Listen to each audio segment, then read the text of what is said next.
You are listening to Leaders and Legends, a podcast produced by Veteran Strategies and featuring conversations with fascinating and impactful men and women who have shaped our world, our communities, and our history. My name is Robert Vane, Principal of Veteran Strategies, and your host for our discussion.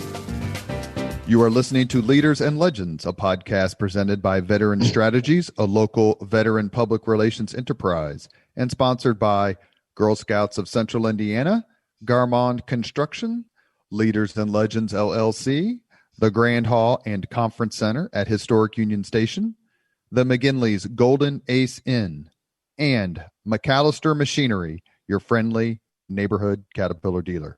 You may find all your sales and rental equipment needs at McAllister.com. We are pleased to announce our podcast is now a member of the All Indiana Podcast Network in partnership with Wish TV. You can find Leaders and Legends at allindianapodcastnetwork.com. Thinking of starting a podcast or need to host a public meeting? Let Leaders and Legends LLC be your partner as you look for new ways to communicate your message. Please contact Chris Spangle and me at leadersandlegends.net. Thank you for joining us on the Leaders and Legends podcast. Our guest today is Peter Cozzens. He is a renowned author. His books are all over the History Book Club, Book of the Month Club. He's won numerous awards, and I can tell you, I have read 3 of his books, and we're going to talk about that a little bit today, that centered on the Civil War, and they're absolutely amazing. He retired after a 30-year career as a foreign officer. He worked for the U.S. Department of State, and prior to joining the Foreign Service, he served his country as a captain in the U.S. Army. It's nice to have a fellow soldier on the podcast. Peter, thank you. Thank you. The one thing I want to say and make sure that people understand is the scope of your research. You have written basically 19th century American history books, but not just books. They are classics.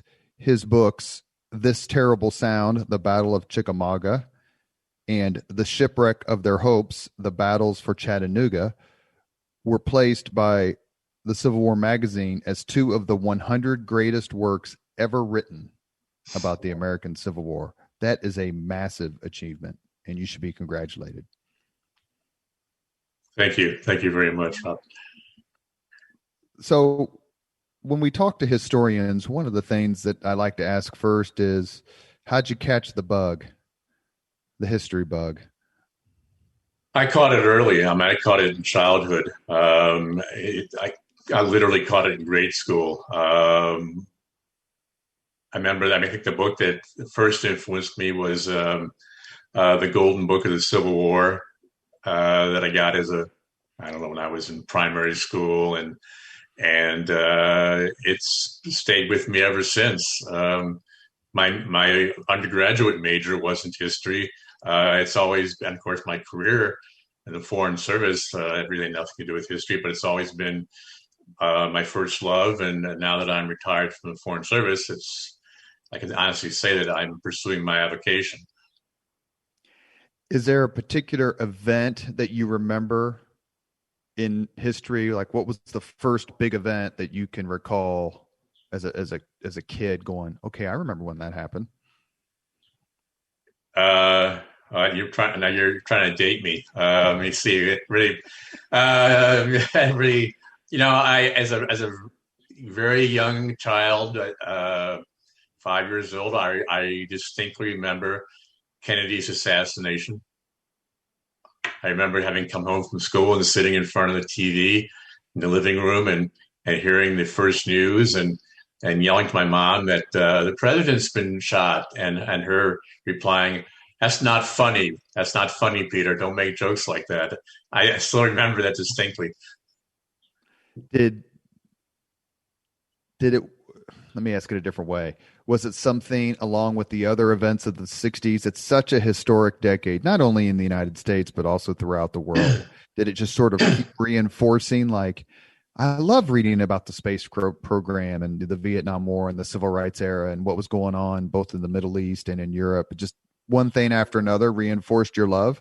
I don't know. I can't really say that because again, I was young during the '60s, too young for it to be all that meaningful. I mean, just recollections of growing up in Chicago suburbs of wondering why we couldn't go downtown to Chicago during the 1968 convention in Grant Park, and but not really fully understanding what was happening.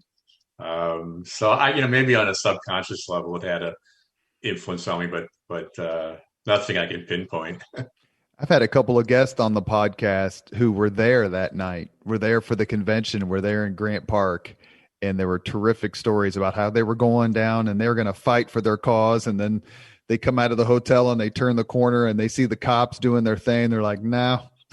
Yeah, not Chicago cops under Mayor Daley's regime. You don't want to mess with them. So is there, how did you focus? I'm not going to say settle, that's the wrong term, but focus, become so enamored with 19th century American history as sort of your focal point?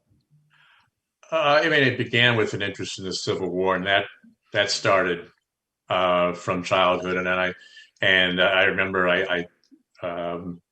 in high school I used to ditch classes to go down to Chicago, either to a Cubs game, kind of like Ferris Bueller, or to the Abraham Lincoln Bookshop, which is still the premier bookshop in the country, I think, for the Civil War and Americana, and so that interest and it was kindled by the Civil War, by books I got, by playing with remember the old HO Airfix toy soldiers and trying to recreate battles and such. And then from that, the Civil War, after writing umpteen books in the Civil War, my interest moved west. I guess I followed Horace Greeley's maximum and became interested in the American Indian Wars in the West, and from that, American Indian and history as relates to the United States, encroachment on their lands in general. Thus, I went from the Indian Wars of the West to Tecumseh and the Prophet, and now I'm finishing up a book on the Creek War, Andrew Jackson, and the conquest of the American South. So, but it all started with an interest in the Civil War, which developed in childhood. Did you buy the plastic soldiers that you found for sale on the back of the comic books? I remember buying all the red and blue plastic soldiers in the back of comic books so I could recreate, the Battle of Cowpens or Monmouth Courthouse. No, I got the little Airfix HO scale, which you buy, 48 to a box for 50 cents, and that would be my treat every Saturday. My mother would buy me a box of those, and so I amassed a pretty good size army. Did you find any particular historian, so we'll stay with the Civil War for a second, more compelling? To me, in that era, my favorite is, which doesn't make me unique by any stretch of the form, is Bruce Catton. I just found his book so incredibly readable. But was there someone who you said, man, I really enjoy this person's writing and maybe look at it a different way? I would agree. Bruce Catton. I mean, he elevated Civil War history to the level of literature, no question about it. And then later, like when I was in high school, I became enamored of Shelby Foote. Again, because of the literary quality of his work. You can haggle over how, some bias in his work and whatnot, but there's no question that it is fine literature and great reading. So I think I'm not by any means unique in the authors that influenced me.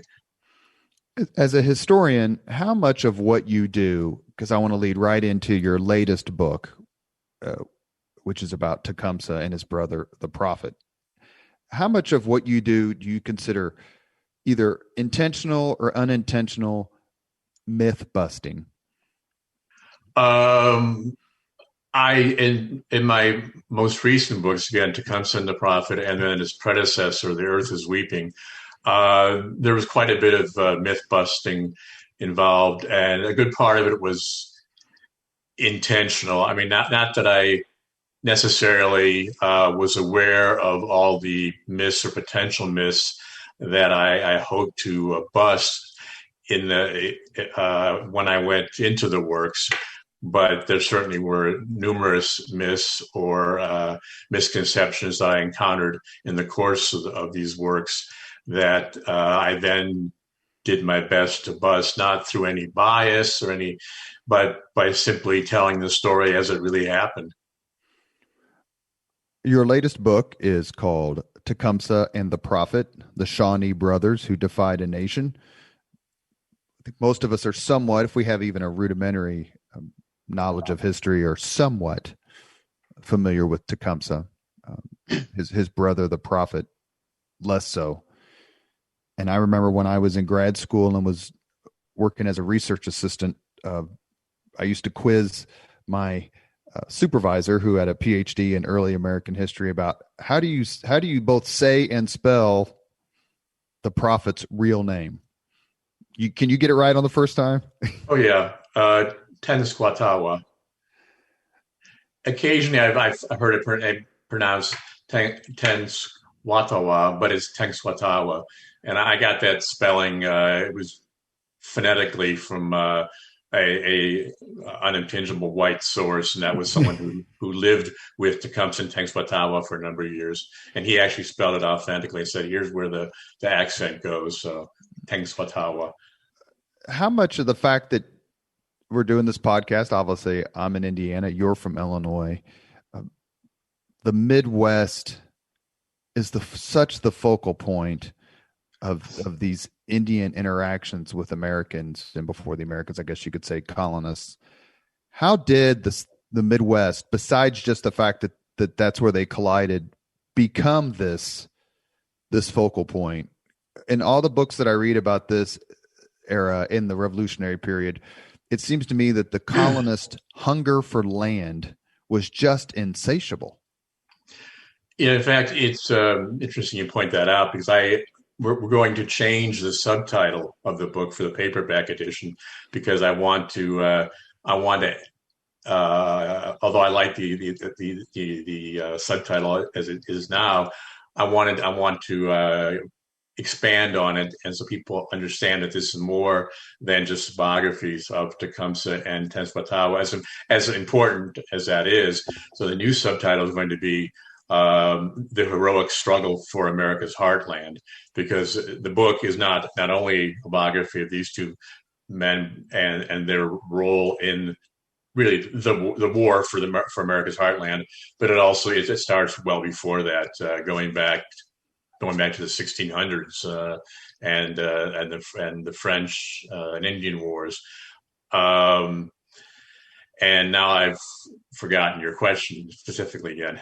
No, just specifically the hunger for land. Yeah, and the Midwest just becomes this I hate to say battleground, how cliche, but the entire region did, just not individual towns. Yeah, it was really, I mean, kind of the natural gateway beyond the Appalachians to, of course, what was then in the early days of the American Republic and before, during colonial days, largely with the exception of trappers and Indian traders, largely, terra incognita. But the Ohio River was the natural gateway over the Appalachians and into the Midwest. And by the time that the American Republic was founded, there already was a relatively speaking a problem with overcrowding along the Atlantic seaboard. And this accelerated during Jefferson's administration. He wanted to encourage yeoman farmers, potential yeoman farmers, to move west to the Appalachians to ease the potential for poverty east of the mountains along the seaboard, and also to expand what he called his empire of liberty based on yeoman farmers. And the Midwest was really much more ripe for the taking than the American South, for a number of reasons. One being that the Indian tribes in the Midwest were smaller than those and not as well organized as those in the American South. And again, you have the Ohio River being the best natural pathway across the Appalachians, and so potential settlers as well as land speculators like George Washington and others. The Ohio country, the Midwest, was the natural way to go. I mentioned a few minutes ago, I asked you about being a historian and myth busting. What were some of the biggest myths that you discovered or dispelled about the Indian tribes of the Midwest during this period? Well, in terms of the tribes of the Midwest, I'm not sure there's so much that there are fewer myths regarding the Indian tribes in the Midwest, and they were numerous and they were important than there are regarding the tribes in the American West, which, of course, when people think of Native American resistance, they tend to think of the Indian tribes of the West, the Lakota, the Cheyenne, the Comanche, and all that. And the tribes in the Midwest are much less well known. I mean, the Miamis, which were a major tribe, for instance, at the time, no longer even exist as a tribe. The Miami, the Shawnee, Potawatomi, the Ojibwa. Not so much myth busting, but I did discover in the course of my research a remarkable difference between the tribes in the Midwest and those in the American West. A couple of remarkable differences. One, that the tribes in the Midwest tended to get along much better with one another than the tribes in the American West, who were constantly at war with one another, particularly in the Great Plains, because they were fighting over buffalo, over hunting grounds. Whereas the tribes in the Midwest were smaller, they were semi-sedentary, and they generally speaking, by the time of the founding of the United States, they had generally agreed upon borders and hunting lands. And they tended to get along pretty well, and it was easier for them to form alliances than it ever was for tribes west of the Mississippi River to do. And they also tended to be much more accepting of whites and more readily incorporated white captives into their tribes as members of their tribes. I mean, if you were a white man and encountered hostile Plains Indians, your chance of living very long was not good. And by contrast, the tribes of the Midwest did replenish their ranks with not only with white children, but also they would adopt white men and women into their tribes. So they had less of a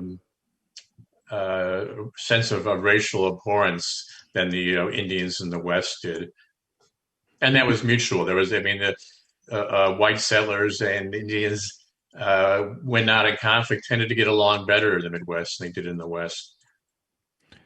Your book focuses on Tecumseh and his brother, the Prophet. Why have their names endured almost 200 plus years after their death? Well, they created certainly not the first alliance in the Midwest to oppose white, and I use that term to refer to Americans of any stripe, to oppose encroachment on their lands. There was Pontiac before them, and then there was Little Turtle and Blue Jacket and their alliance that opposed American encroachment in the 1790s.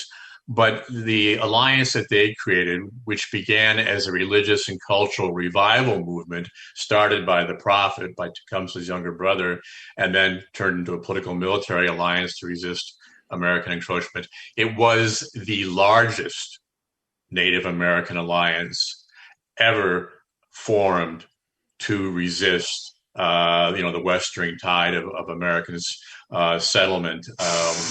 By way of example, the largest alliance that ever was put together in the West was that of Sitting Bull and Crazy Horse and their Cheyenne allies that confronted Custer and the Army in the Sioux War of 1876-77.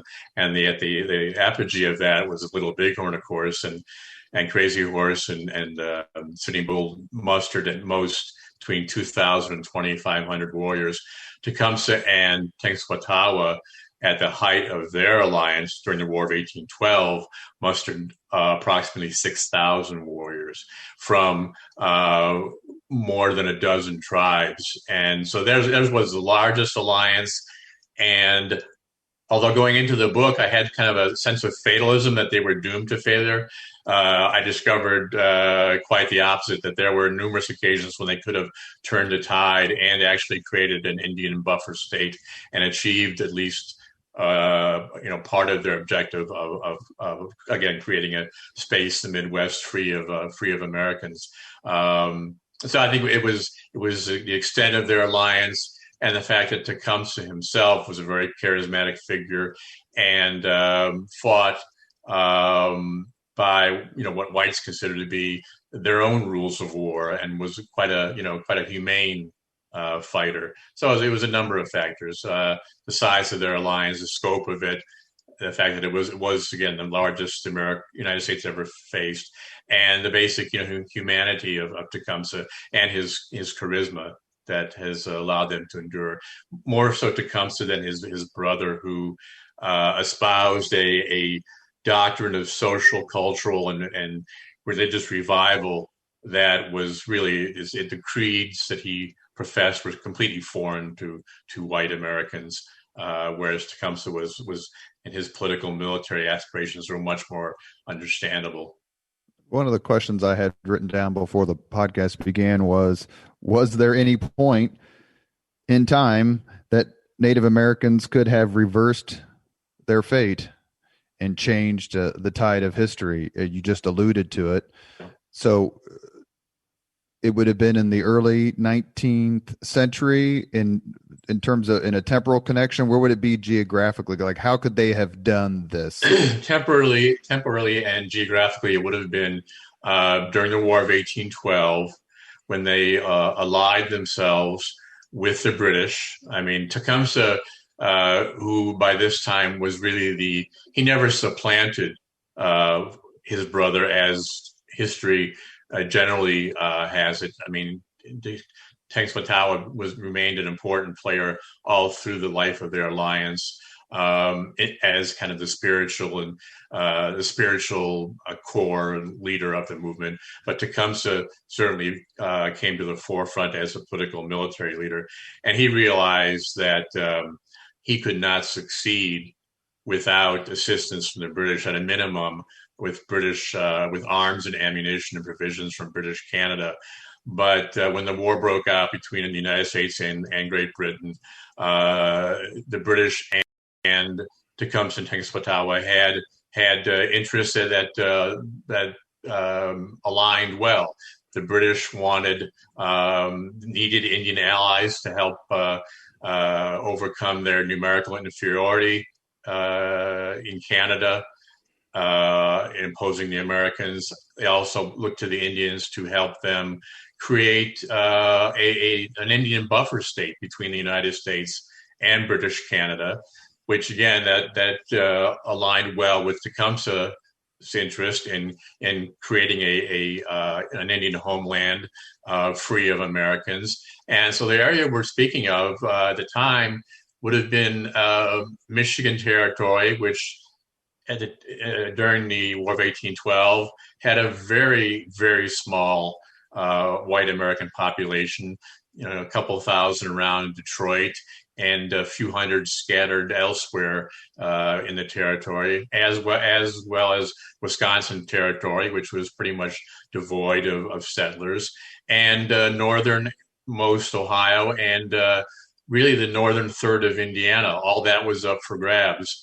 And there were numerous instances when they came very close to achieving that goal, when they could have, with a few twists of fate, I think, realized at a minimum their objective of Michigan Territory as an Indian buffer state, and perhaps part of Indiana and Ohio. And at a minimum, that would have, if that had not existed into perpetuity, at a minimum, it would have set back American settlement west of the Mississippi by at least a generation or two, because you would have had this strong Indian presence in the upper Midwest. Did the Indian tribes, I mean, dating back to, the start of the 7 Years' War, 1756, all the way through the Revolutionary War, War of 1812, wars on the frontier, did they get the sense, did they know that in some ways they were pawns as in part of a larger struggle, a worldwide struggle among European powers? The tribes east of the Mississippi, most definitely, meaning the tribes in the Midwest. By the time that the Indian Wars broke out west of the Mississippi, there was no longer foreign powers involved. The Indians were well aware of this, that they didn't see themselves necessarily as pawns entirely, but rather they tried, both the tribes of the Midwest and the tribes of the American South, like the Creeks and the Cherokees. They tried to play off the British and French, play them off one another by sort of selling their lions to the highest bidder. And then later, when the French were no longer in the picture and when the United States became a reality, tried to play the British and Americans off one another. So they were well aware that they were part of a larger struggle, and they tried to use it to their advantage whenever they could. Would it be fair to say there were so many, I'm going to say battles, and I guess they were battles, but opportunities for the Indians to win the sort of buffer state? You had the Battle of Tippecanoe here in Indiana, Fallen Timbers, which I believe is in Ohio, and then the Battle of the Thames, at which Tecumseh is slain, which is part and earlier on, the defeat of St. Clair in Indiana. St. Clair's defeat. Oh, when they wiped out almost the entire United States Army. Yeah. I get so you have all these opportunities and obviously they're warriors. But did they get the sense, and in your writings, did it come through like this is the culmination point, like this is the high tide, to use a Pickett's charge analogy, for Indian strength in the Midwest? That once this failed, then it was basically all downhill after that. Yes, I think so. Many of the Indians who participated in the defeat of Arthur St. Clair in 1791, which was a resounding defeat, the worst defeat the United States Army ever suffered at Indian hands. Again, nearly 900 of the approximately 1,200 soldiers who fought the Indians in that battle in Indiana were killed. But then you had, 3 years later, you had the Battle of Fallen Timbers, in which the United States Army inflicted a resounding defeat on the Indians, and a number of leading chiefs who fought in that battle considered that to be their Waterloo, and decided to try to assimilate as best they could. So you had a split among the Indians. Interestingly, when Tecumseh and Tenskwatawa, who were mere young men, young warriors during these battles, as they came of age, the tribes that were closest to American settlers in Ohio and southern Indiana essentially split between those who sought accommodation and those who wanted to continue resisting. The Shawnee, the tribe to which Tenskwatawa and Tecumseh belong, is a perfect example. Most of their followers were from outside the Shawnee tribe. Most of the Shawnees who remained in the Midwest and who had not voluntarily migrated west of the Mississippi into Spanish land grant territory in modern Missouri had elected to try the white man's road, as they put it, and try to engage in full-time farming and forego their traditional ways of living.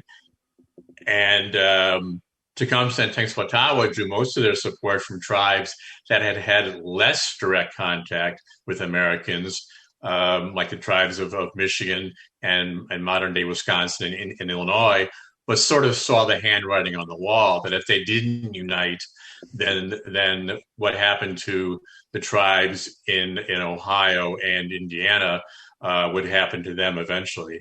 That is to say, they'd be militarily defeated and forced to accommodate themselves.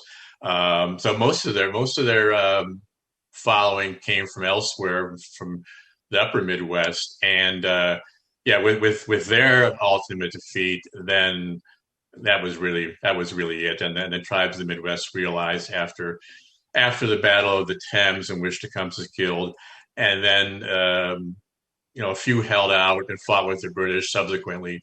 But by the end of the War of 1812, especially when the British failed to keep their promise, and although they did negotiate in good faith to obtain an Indian buffer state at the Treaty of Ghent, the Americans rebuffed them completely, and they realized that it was just a matter of time. There was minimal conflict after that. There was Black Hawk's War in Illinois, but that was about it. Won almost single-handedly by Abraham Lincoln and his mosquito bites, exactly, as he so eloquently said about himself. Yep. The Tecumseh myth, the Tecumseh legend, was it enhanced? Was it something that existed before his death, but then kind of reached its apotheosis after his death? Yes, to both questions. Interestingly, while he was still alive and still actively fighting the Americans, he was already becoming something of a legend among his enemies, particularly among Kentuckians and those of Indiana and Ohio, who had the most to lose if he were to win. And that's largely because of an action he took at the Battle of Fort Meigs, which is a well-preserved historic site that I recommend to any Indianans who happen to be in the area of Toledo or Perrysburg, Ohio. The Fort Meigs has been restored beautifully. It's a 2-acre fort that's just fabulous and well worth a visit.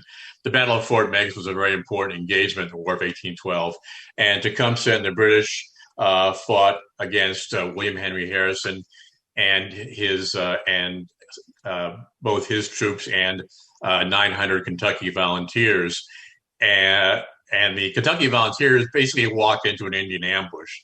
And the majority of them were either killed or captured. And Tecumseh, when several hundred of them were captured, Tecumseh was not on that part of the field of battle. But the Kentuckians fell into Indian hands, and the Indians began to slaughter the Kentucky prisoners, systematically put them to death.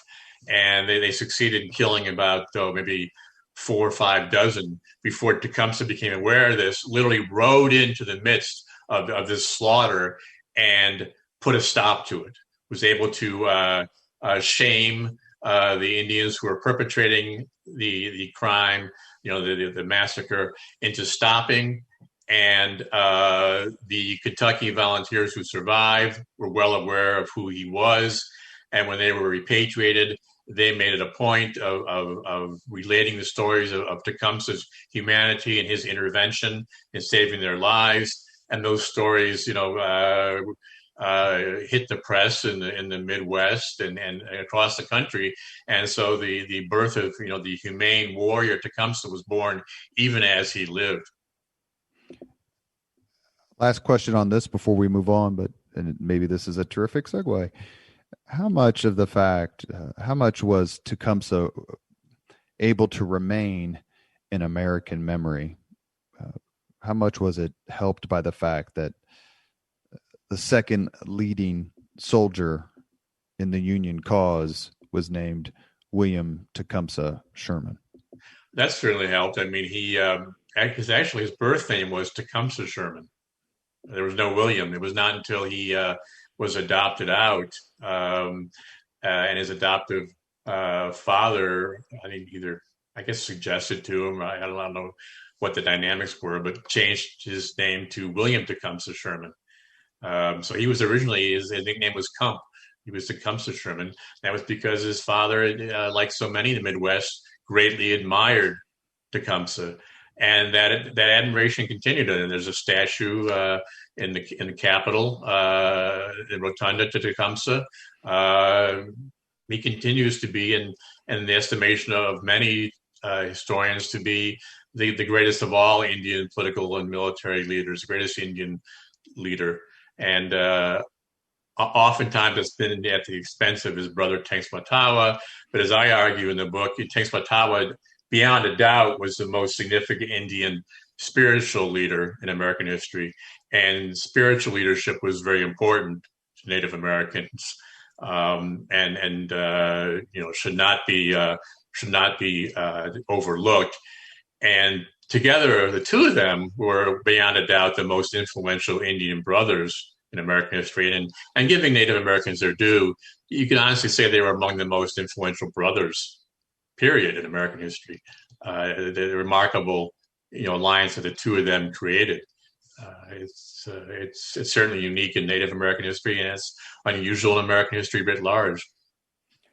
You are listening to Leaders and Legends, a podcast presented by Veteran Strategies, a local veteran public relations enterprise, and sponsored by Girl Scouts of Central Indiana, Garmond Construction, Leaders and Legends LLC, the Grand Hall and Conference Center at Historic Union Station, the McGinley's Golden Ace Inn, and McAllister Machinery, your friendly neighborhood Caterpillar dealer. Our guest on the Leaders and Legends podcast today is historian Peter Cozzens. He has written several books, the latest being Tecumseh and the Prophet, the Shawnee Brothers Who Defied a Nation. He has written several books on the Civil War. I've read 3 of them, one on the Battle of Chattanooga, one on the Battle of Chickamauga, and one on the Battle of Stones River. And they are superb. When you decided to write about the Civil War, you focused on the West. It's fashionable to say that the war was won, quote, in the West. Is that something that you espouse yourself? And why did you find the Western theater so fascinating? Oh, I guess partly because I'm from Illinois. And of course, it was the majority of troops who fought in the Western theater were from Indiana, Illinois, and Ohio. And when I began writing on the Civil War, I wanted to write campaign studies. I began my first book while I was still a lieutenant in the Army. And I wanted to write on campaigns that had not been written into the ground. And most of those in the Eastern Theater had, more or less. And those in the West, at the time I was writing, had been relatively overlooked. And so it seemed like natural to start with those battles. Chickamauga was the second bloodiest battle of the war after Gettysburg. Yet at the time I wrote my book, there was only one modern study on the battle that had its flaws. Was that Glenn Tucker's? Yeah, and that had some severe flaws to it, and it was dated and based on limited research. And so these battles, seemed natural to begin with these. Ultimately, my last Civil War campaign study was on Jackson's Valley campaign, which I was probably the one major Eastern Theater campaign that had been relatively neglected beforehand. So I looked to write on campaigns and battles that hadn't, again, been written into the ground. Your book on Stones River, an underrated battle with underrated consequences. Yeah, definitely. It came at a very bad time for the Union, really sort of at the nadir of Union fortunes. This was December 1862, January 1863. The Lincoln administration was in danger of losing Republican majorities in the legislatures of Indiana and Ohio and Illinois. You just had the Battle of Fredericksburg, yet another major defeat for the Union. And Lincoln faced the prospect of the Emancipation Proclamation taking effect on the eve of yet another major Union defeat. It had been defeat after defeat. Antietam was at best a drawn battle. And the prospect of Confederate recognition by Great Britain and France loomed large because, again, the Union had made no real progress in the East and really only minimal progress in the West. And then the Battle of Stones River occurs. Again, it was a tactical stalemate, but the Confederate Army did abandon central Tennessee. And so in a strategic sense, it was a Union victory, and it was a victory that came at the end of 1862. I mean, exactly coincided with the Emancipation Proclamation taking effect. And Lincoln, I mean, he recognized how important that was. I mean, he sent a message to Rosecrans a few months later.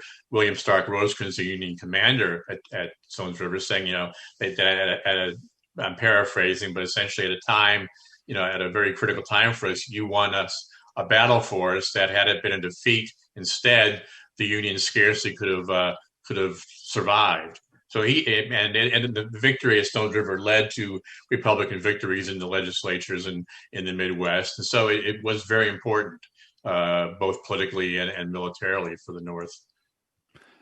President Lincoln famously said when it came to the Civil War, "I would like to have God on my side, but I must have Kentucky."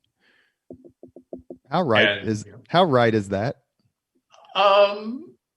At the time he said it, in I think early 1862, it was very important. It was a critical border state. I think the most important. Well, Maryland, arguably because of its location vis-a-vis the capital, but Maryland was never really in doubt, even though it was a so-called border state. It was, occupied by Union troops early on. Kentucky, being, with its proximity to the Midwest, lying right across the river from Midwestern states, if he had lost Kentucky, not only would he have lost, the manpower of Kentucky, but the Midwest would have been all the more vulnerable to Confederate invasion. And it would have been, politically, it would have been a huge embarrassment, to say the least, to have Kentucky fall into Confederate hands. His home state, Lincoln's, right. Not where he was living at the time, but his home state. Right. One of the great what ifs in American history is the fact that Jefferson Davis, the president of the Confederacy, was born in Kentucky and his family moved south. Lincoln, president of the United States, was born in Kentucky. His family moved north to Indiana. Right. And if that had somehow switched itself, you mentioned General Rosecrans a few minutes ago. I can't remember. I think there's a biography of him. It's called like The Edge of Glory. Right. He does seem to be a bit snake bit. Like he couldn't win that one signal victory that made him, put him in the pantheon of great American generals of the war.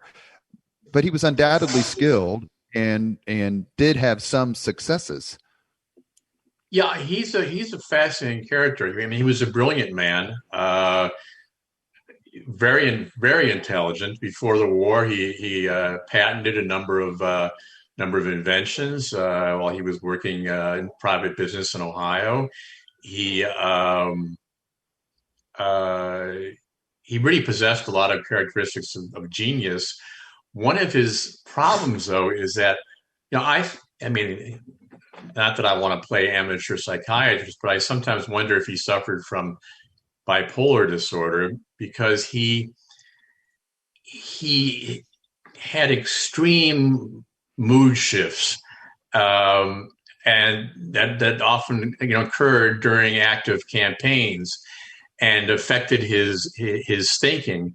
And nowhere was that more evident than at the Battle of Chickamauga, when he through the first day's battle, he was running on pure adrenaline.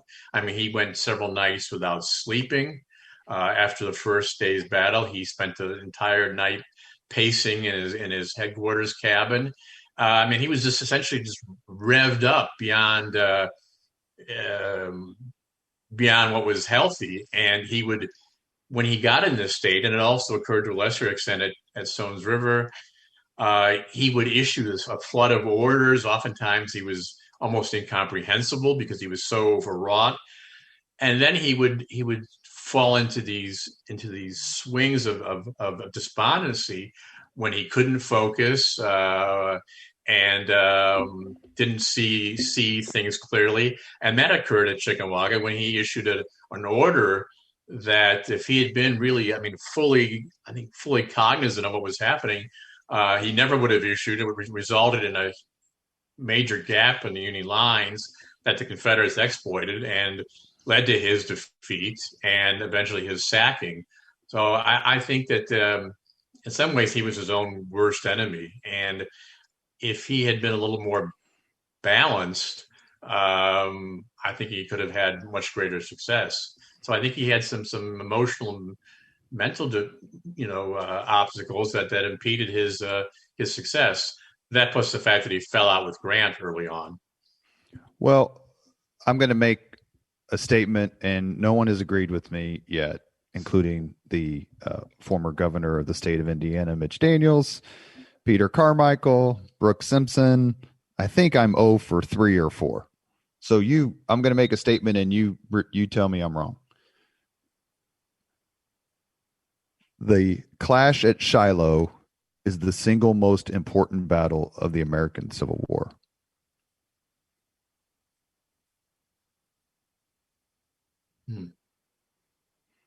I got to think about that. Want me to make my case very quickly? Yeah, I think I know where you're going with this, but go ahead. I just would say very quickly, it allowed Grant to become the man he became, the general, the commander he became.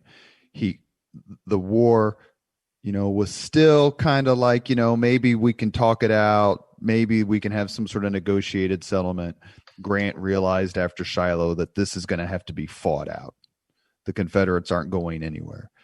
It also cemented the relationship between Grant and Sherman, which clearly was the dispositive battlefield or military relationship of the war, even more than Lee and Jackson, maybe because, Jackson dies in May of 1963 at Chancellorsville. It's the death of Albert Sidney Johnston, who was kind of the beau ideal, even more than Lee, of Confederate generals heading into the war. It allowed the Union to go on the offensive in the Western Theater, which leads to Corinth, which leads to getting Halleck the hell out of there so that he can't interfere with Grant as much, and allows Grant to take the command that leads to Vicksburg and then ultimately Chattanooga, and that goes on and on. Those would be the reasons that I would say. And also, if you reverse it, and if Grant had died at Shiloh and not Johnston, what would that have done to the Union cause? So that's my Cliff Notes case. I think it's a pretty good case. I think it's a pretty strong case for all the reasons you articulated. And I was kind of thinking of those before you articulated them, and I was thinking along the same lines. I think I'd have to agree. I mean, I can't certainly think of any other general that would have fought with Grant's perseverance in 1864 and 65. I think that as long as the Union maintained its will to fight, and that is to say, as long as Lincoln won his second term, and the Union again maintained the will to fight, that Confederate defeat was inevitable, and also so long as Europe stayed out of it. But of course, then you can say, well, if Grant had not achieved the successes he had, would Lincoln have been reelected? So I think I'd have to agree with you. Well, tell all of our shared friends that they need to get on the bus. So you're batting 200 now? I think so. It just, to me, Shiloh is the battle that is the biggest fulcrum of the war. There's the war before Shiloh, and then there's the war after Shiloh, both in terms of attitude, but also in this stat I read, and I may not be articulating it accurately, but I had read that there were more casualties at the Battle of Shiloh than in every single battle in American history up to Shiloh. That the carnage of Shiloh changed the the attitude of both the North and the South, but especially the North. Like, these folks will have to be conquered. Yeah, no, I agree. And, just thinking as we're talking, with the exception of Gettysburg, I don't know of any other battle in which, at least none come to mind, in which the consequences of a Union defeat would have been so grave. I mean, if the Union had lost, Shiloh and Albert Sidney Johnston had lived, although I think he's a bit of an overrated commander. But I think that would have, the potential for Union offensives in Tennessee would have been, set back dramatically. And the whole string of victories in the West, would they have occurred? Hard to say. So I think your argument's pretty sound. Speaking of, thank you for that, by the way. Speaking of slaughters, the Battle of Chickamauga, which is in September of 1963, it's the single most confusing battlefield I've ever been on, bar none. I need to go back just so that I can try to figure it out again. People don't realize the intensity of the fighting and the immense tactical victory won by the Confederacy. Strategic as well, but more tactical, I would argue, and I would defer to you, obviously.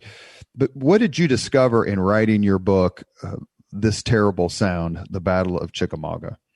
Well, just if you compare it to battles in the East, if you go to Gettysburg, you see the nice landmarks on the ground that existed at the time, the various farms and clearly defined ridges and the round tops and again, landmarks that could be seen from a distance and that would help commanders orient themselves on the ground.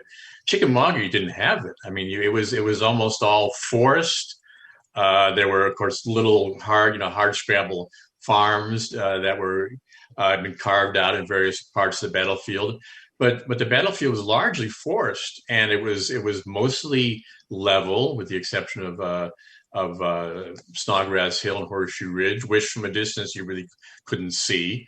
That blended into the surrounding countryside, and it was hard as hell for troop commanders, even down to regimental level, to really see what was going on. They were lost in deep forest, and no one could see one another's flanks, and so it was much more difficult to move troops at all levels from army level down than it was in most of the Eastern battles, where again you had much more farmland, you had towns, you had well-established landmarks to orient the fighting. At Chickamauga, it was just a giant, the exception of the Lafayette Road that cut down the middle of the battlefield.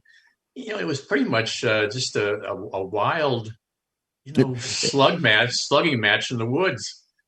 When I saw the movie Braveheart the first time and saw that, I was reading your book on Chickamauga, and I went, God, this kind of when they had these medieval clashes in the Battle of Sterling Bridge, you're like, this is probably what Chickamauga was like, just with newer technology. And at Chickamauga, they also, they had, in the first day's battle, they had a good degree of night fighting, which was unusual in the Civil War. And imagine fighting at night in darkness, with the gunpowder smoke in these deep forests. It was just, it was hellacious. It was, it's a confused mess. What was the casualty total for Chickamauga? I don't remember offhand. But combined, it was near 60,000, right? Between 50 and 60,000? Yeah, it was the bloodiest 2-day battle of the war, and bloodiest battle of the war after Gettysburg. And I think if it lasted as long as Gettysburg, it probably would have supplanted Gettysburg, or perhaps would have supplanted Gettysburg in terms of casualties. Certainly in terms of the percentage of men engaged, the losses were greater. Because neither army was that large, not as large at Chickamauga as the armies were at Gettysburg. And it was also, it was in some ways, it was a pointless battle. The Confederates didn't follow up their victory. They really didn't gain much by it. They besieged Chattanooga for a while, but they never had enough troops to really make that siege stick. And Grant was able to take command there and fairly easily reinforce the defeated Union Army and launch his own counterattack eventually in the battles for Chattanooga. Confederate commander Braxton Bragg really, again, it was a wasted victory. He did not follow it up properly, and had it not occurred, very little would have changed, I think, strategically. Let's talk about your book, The Shipwreck of Their Hopes, The Battles for Chattanooga. It's as a result of Chickamauga, the Union defeat, combined with the Union victory at Vicksburg, that Ulysses S. Grant is given command of the entire Western Theater, basically the Mississippi to the Appalachians. It's been a long time since I've read your book or read about this, but is it not true that the meeting at which Grant received the command for the Western Theater in the Civil War happened at Union Station in Indianapolis, Indiana, where he met Edward Stanton in a railroad car? Right, that's correct. Yep. So the Union Station is one of the sponsors of the Leaders and Legends podcast. I would have loved to have been there, obviously, to see that event. I don't even think there's a plaque for it. I wish there was somewhere, but that meeting occurred in Indianapolis. Grant had a choice of keeping Rosecrans or installing George Thomas as the commander of the Army of Tennessee, of the Cumberland. Right. Sherman commanded the Army of the Tennessee. Is that right? That's correct. Army of Cumberland. And so he decided to put Thomas in charge, who was known as the Rock of Chickamauga, for his stand while Rosecrans skedaddled up north a little bit. How did Grant reverse this terrible defeat at Chickamauga to create this really one of the most brilliant strategic victories of the Civil War at Chattanooga? Well, it was really wasn't that difficult. Partly because he faced such an incompetent opponent in Braxton Bragg. Braxton Bragg was trying to besiege Chattanooga, and Chattanooga, for those who haven't been there, it's surrounded on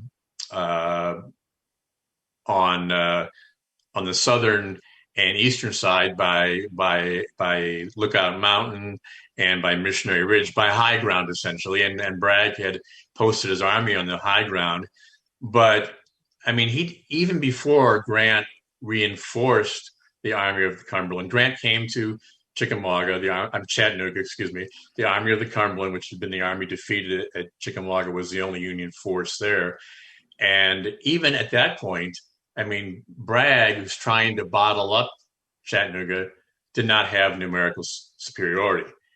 And, you don't usually try to besiege an opponent if you don't have, pretty good numerical superiority, and also the ability to close off all routes of resupply and reinforcements. And Bragg had none of that. And so it was really not a difficult matter for Grant to reopen the supply line into Chattanooga, to obtain reinforcements from the Army of the Potomac, troops from Sherman's Army of the Tennessee, including Sherman himself.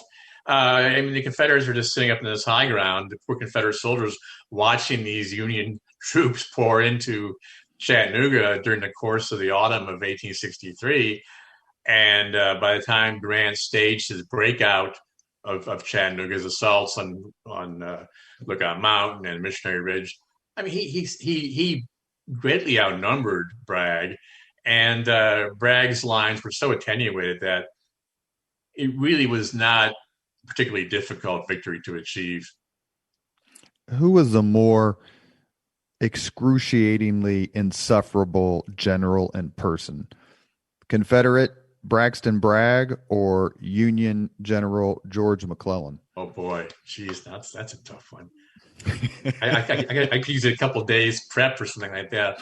I think McClellan was much more insufferable, in the sense that I mean, if you're looking at it from the perspective of, would he follow the commander in chief's directives? I mean, McClellan was constantly second guessing Lincoln and bad mouthing him. Bragg was utterly loyal to Jefferson Davis. In fact, if it hadn't been for Davis, Bragg would not have retained his command as long as he did.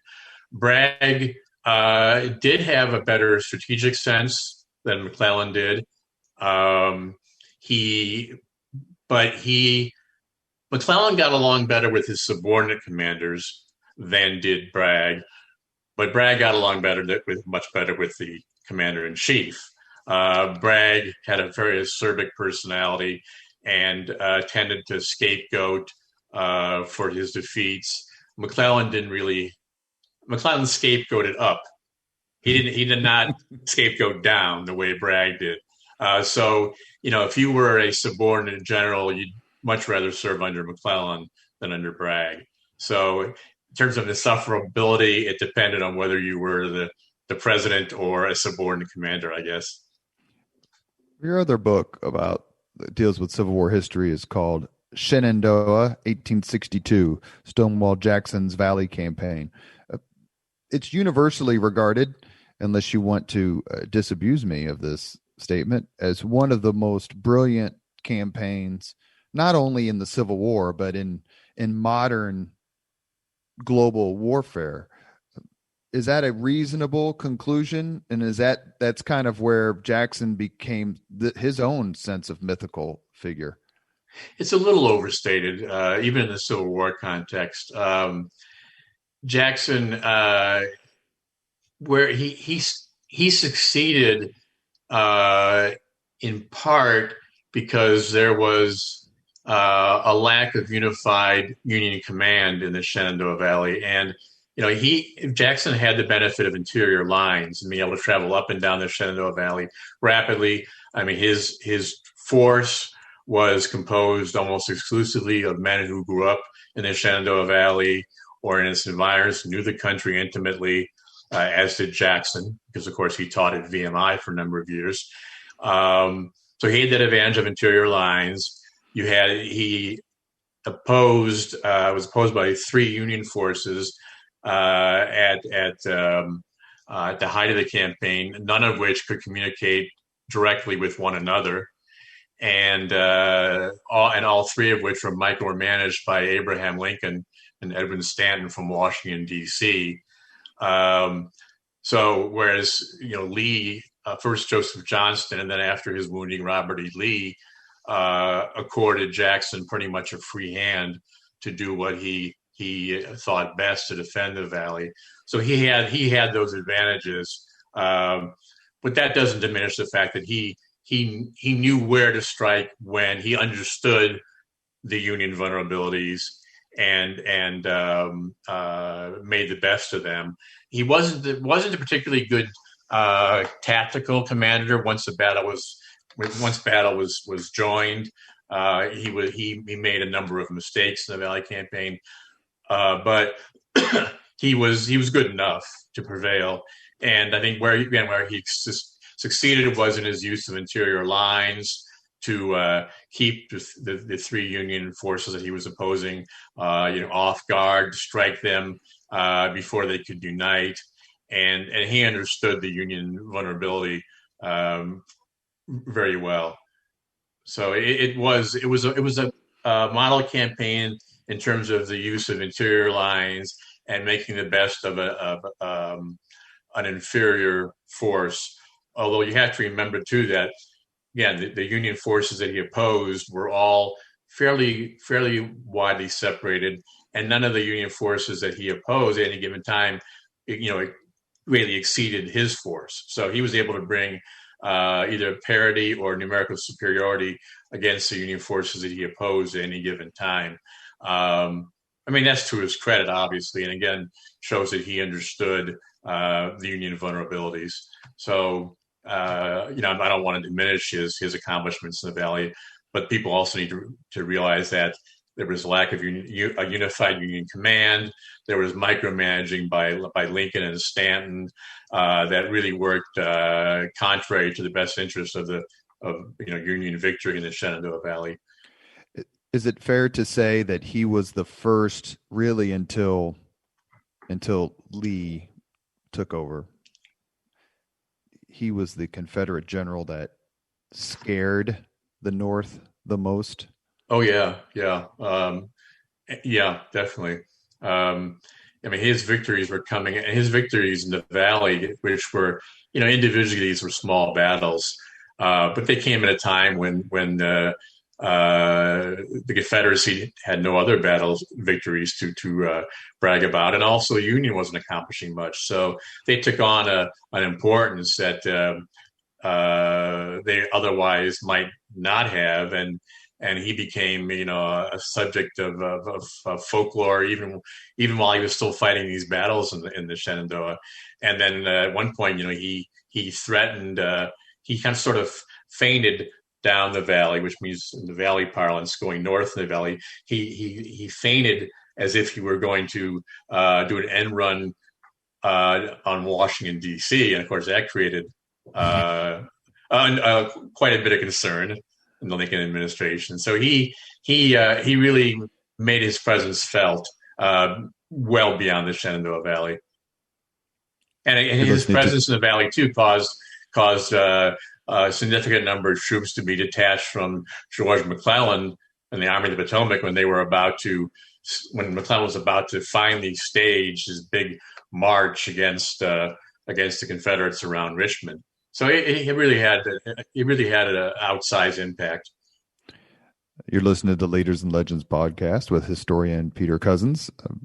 The History Book Club called your 5-volume series, Eyewitness to the Indian Wars, quote, the definitive resource on the military struggle for the American West. That's a terrific honor. What made you take that task on? And I want to append very quickly and say Ulysses S. Grant has received a significant amount of benevolent revisionism, and you don't think that should apply to his conduct when it comes to the Native Americans in the American West. Explain that, if you would. Right. Well, just real quickly, Eyewitness to the Indian Wars is a 5-volume work in which I wanted to do for the Indian Wars what was done for the Civil War in the series Battles and Leaders of the Civil War, which is telling the struggles through accounts by participants, both Army, civilian, I should say not both, but Army, civilian, and American Indian. And those books actually led me to write my book, The Earth is Weeping, the epic history of the Indian Wars for the American West, which was a bestseller. It sold over, I think, close to 150,000 copies worldwide. It's been recognized now as the definitive work on the Indian Wars in the West. And so that sort of launched me into that book. With respect to Grant and American Indians, it's a mixed bag. I mean, when he was elected president, he had excellent intentions. He wanted to minimize conflict with the tribes in the West, particularly the Plains Indians, through more humane policies, which in large part consisted of cleaning up the Bureau of Indian Affairs, which was corrupt as hell, and which was through shenanigans and withholding provisions and other assistance to Indians that was granted by treaty, contributed to the conflicts in the West.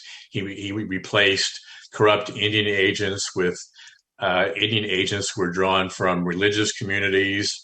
And he really did, in his heart, want to minimize conflict with the tribes in the West. However, and this was in 1869, right after he was elected president. By 1874, as his second term was kind of winding into his last 2 years. Circumstances had changed greatly. The United States was in the midst of a depression, and gold was discovered in the Black Hills by an expedition led by George Armstrong Custer. There was a gold rush into the Black Hills, which was land that was claimed by the Lakota, who had wrested it from the Crow Indians. But it was clearly in the hands of the Lakota, as to say, the Sioux Indians. And you had, again, the gold rush that led to the foundation of Deadwood and these other communities in the Black Hills. And Grant tried for about a year and a half to expel miners from the Black Hills. But with the country in a depression and gold in the Black Hills, there was no way he was going to succeed in doing that. And he tried to buy the Black Hills from the Lakota. They wouldn't sell at the price that the government was willing to pay, which was a pittance of what the Black Hills was worth, and the Lakotas knew that. And so he was he was faced with a situation that either he could honor the treaties that he had been negotiated with the Lakota that granted the Black Hills to the Lakota into perpetuity, or since he could not buy them, he had to find a way to obtain them somehow, or risk Republicans losing the next election by their failure to do so. And so he and people can find an article that I wrote online for Smithsonian Magazine a number of years ago, in which I talked about Grant's secretly provoking a war with the Lakota and their Cheyenne allies that would lead, if the Lakota were defeated, lead to their losing the Black Hills. And it was really a nefarious act on the part of Grant, provoking a war with Lakota, who were essentially wanted nothing but more than to be left alone on their lands. And interestingly, Grant biographers, the slew of Grant biographers in recent years have uniformly either completely overlooked that episode and Grant's role in provoking the Great Sioux War that led, among other things, to the Little Bighorn, and then ultimately to the Lakota losing the Black Hills, have either completely overlooked that conflict, ignored it, or downplayed Grant's role in it dramatically, and instead just focused on his so-called humanitarian peace policy, which was well-intended and for which he deserves commendation early in his first term, but doesn't excuse his actions in again provoking a war with otherwise peaceable Lakota to seize the Black Hills. Why do you think they do? I mean, we try to be honest as historians and scholars. I mean, do you think that they're so? And I'm not asking you necessarily to ascribe some sort of malevolent motive to what they were trying to do, but do you think in their zeal to say Grant was not a drunk, he was a damn good general, and he wasn't corrupt personally, although his administration had issues, it was better than it's being portrayed by historians immediately afterward, so we're just not going to write about this? I don't know what to ascribe it to entirely. Either you can't say it's an ignorance of that. I think you could say that honestly to an extent before my book The Earth is Weeping and before my article in Smithsonian, because this Grant planned this strategy for securing the Black Hills. He did it very secretively. He called in like-minded generals like Phil Sheridan and George Crook, and a couple of unscrupulous cabinet members to a secret meeting in Washington to discuss the strategy for this. He did not even involve William T. Sherman, who was the commanding general in the West, in this conference. He kept Sherman ignorant of this because I think he realized that Sherman for all his faults, was a very honorable man. It would not have sanctioned the strategy that Grant was putting together, and so Sherman was kept in the dark, and this conspiracy, for lack of a better word, didn't make it into the press, except there were a few hints at it, and can only be found indirectly in 3 or 4 confidential messages, which are in the National Archives and Library of Congresses, and in the posthumously published journals of one of the subordinates of one of the generals who's involved in this. It was easy to cover it up. Grant lied about it in testimony to Congress subsequent to the Little Bighorn. So in the past, it was easy to overlook, but in recent years, it's come to light, and I don't know to what you can attribute to it. Maybe it's just a consideration that, well, in the larger scheme of things in Grant's presidency, the fact that he committed the most egregious betrayal of the Indians in the West isn't that big a deal. Or and when you're talking biographers, you're talking Ron Chernow. I mean, these are heavyweight folks. Yeah, or it just, or whether it's just its desire to leave that path untrodden, because it really leads to some very uncommendable characteristics, and actions on Grant's part. I don't know. It's unfortunate, because I have a high opinion of Grant overall. I think he faced a real conundrum. Do I leave the Black Hills in the hands of the Lakota, which I really can't do, because by 1875 it had become impossible to expel all these miners from Deadwood and other cities, other towns in the Black Hills, and he was in an economic depression. He couldn't do it. He was really up against the wall in this. So I don't like what he did, but it's understandable. But it shouldn't be ignored. So I commend my article in the Smithsonian Magazine to folks who really want to understand the nuts and bolts of what Grant did. And Peter Cozzens' article in the Smithsonian is free. I read it it's not free that long online. ago. It's free online. You should definitely read it if you're interested in that era of history and Grant specifically. Although I guess we should not be surprised that he conspired with Philip Sheridan to his Indian solve his Indian quote unquote problems. We have reached the point in the Leaders and Legends podcast where we ask the same 5 questions of all of our guests. These are tough ones for historians, and I apologize in advance, but if you're ready, I'll go ahead. Okay, shoot. What was your first job? My first job in high school, I worked as and this maybe reflects is one of the reasons for my love, or it's because of my love of books. I worked as a page at the local library in Wheaton, Illinois, shelving books and helping check out books. And it was also a wonderful job, because I was the only guy working in the job, and I got a lot of great dates out of it. But that was my first job. What was your first concert? My first concert was, this was a strange one. This was a strange juxtaposition. It was my senior year in high school. I took my girlfriend to see Frankie Valli and the Four Seasons at the Auditorium Theater in Chicago. And you would never guess in a thousand years throwing it back at you who the lead in, what do you call it, the warm-up band was? The opening act? Opening act? Ted Nugent. Patti Smith.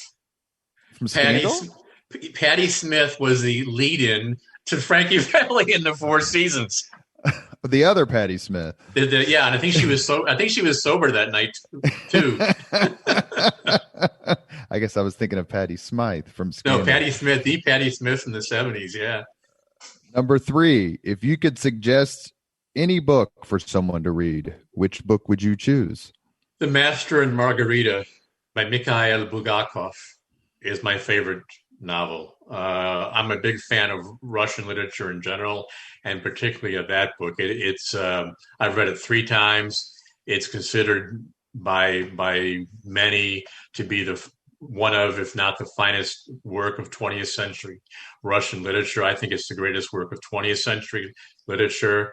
It's a brilliant novel that it was written during Stalinist Russia, published posthumously, because Bulgakov would have been stood up against a wall and shot if he tried to, or anybody who tried to publish it during the Stalinist era. It's a combination of a satirical look at Stalinist society juxtaposed with with Pontius Pilate and the crucifixion of Jesus Christ, and which sounds bizarre and impossible on the surface, but it's an incredibly moving book, and the only novel I ever actually cried when I finished reading it. It was so moving.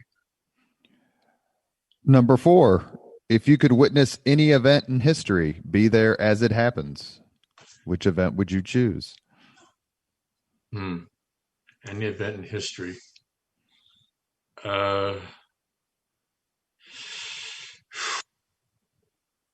Any single event in history.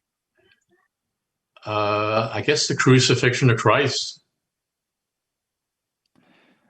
Number 5, if you could have dinner with anyone living today, 2 hours off the record, whom would you choose? 2 hours off the record. No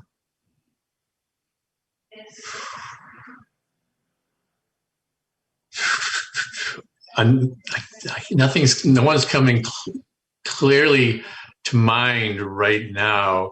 I don't want to expose my political leanings. No, we've had people say Barack Obama, George W. Bush, Bill Clinton. Okay, I'm gonna say it then. Barack Obama. I think he is the most often selected, unless you're going for the Raquel Welch type, right? It's Barack Obama. Well, yeah, then whether it be an interview or just to look at somebody, that's a totally different kettle of fish. You have been listening to Leaders and Legends, a podcast presented by Veteran Strategies, a local veteran public relations enterprise, and sponsored by Girl Scouts of Central Indiana, Garmond Construction, Leaders and Legends LLC, the Grand Hall and Conference Center at Historic Union Station, the McGinley's Golden Ace Inn, and McAllister Machinery, your friendly neighborhood Caterpillar dealer. Our guest today has been renowned best-selling historian Peter Cozzens. Peter, thank you so much for your time and for your scholarship and your contribution, not only to my library, but to my understanding of American history. Thank you so much for having me. I really enjoyed it. Thank you very much for listening to Leaders and Legends, brought to you by Veteran Strategies Incorporated.